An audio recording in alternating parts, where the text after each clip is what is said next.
And so here we are again. We have a problem in 2 dimensions. We're applying 2 forces to an object, in this case a ball. Connor's kicking a ball with a force of 100 newtons. It's at an angle of 60 degrees upwards. We're going to pretend that it's from the right, just to make things easier. The force of gravity on the ball is 10 newtons down. What is the net force on the ball? So there are 2 forces acting here. Now, you've got a couple of choices when you're solving these 2 force equations. The geometric interpretation is that we are putting our vectors tip to tail, and so this is a 100 Newton vector going up on a 60-degree angle relative to the ground. This is a 10 Newton vector going straight down. If we were doing this tip to tail, we could just go like this. And we could do it graphically using a nice scale and figure out what this net force is.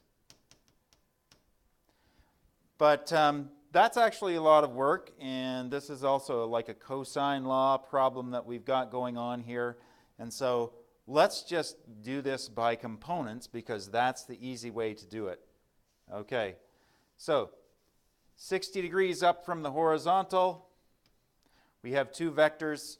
Let's break them into their components. Let's go to the right and up. So to the right is positive, up is positive as well. The force Connor applies up, we can calculate that, or we can find that just using a right angle triangle. So we're breaking this vector into its 2 components. And the force up here is 0.8, oh no it's not, it's 87 newtons, rounded to 2 significant figures. And the force to the right is going to be 50 newtons. And so here we have 87 newtons up, that's positive. We have 50 newtons to the right, and that's positive. Now we're going to add our force of gravity, which is 10 newtons. Negative 10 newtons because it's 10 newtons down. Now we're going to find the upwards component of the net force, and that is 77 newtons up. And because it's gravity, it's not pulling to the right, or I certainly hope it's not pulling to the right. And so we have a 50 Newton force to the right.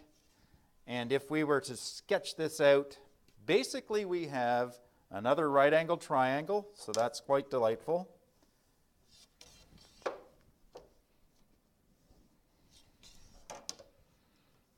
Not far off the original, so this is 77, and this is 50 newtons. And of course, we're going to use our Pythagorean theorem to find out what the net is. And we're likely to use some inverse trig ratio to figure out the angle. But basically that's how you do these. Break them into their components. Up, down, right, left, just keep track of negative. I recommend you put it in a table, and then when you're done, weld the components back together and figure out what the net force vector is.